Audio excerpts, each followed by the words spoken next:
پلوتون نگو سوخت جت بگو. بریم با هم درستش کنیم. 2 تا قوطی رو بنداز تو آب جوش، بعد نیم ساعت در بیار و بازشون کن. 2 تا حب سیر رو با روغن خود تن ماهی و پیاز داغ و نمک و فلفل حسابی تفتش بده. آها، ادویه ها مهمترین بخش این غذا.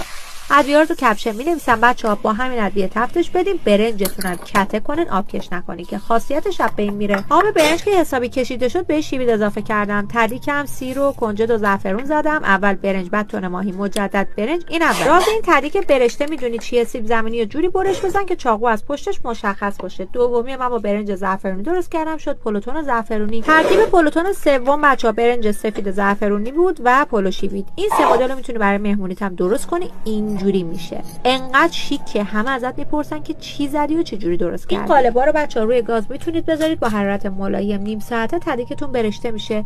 پیج رو برای دوستاتون بفرستید تا از آموزش استفاده کنن. نوش جان.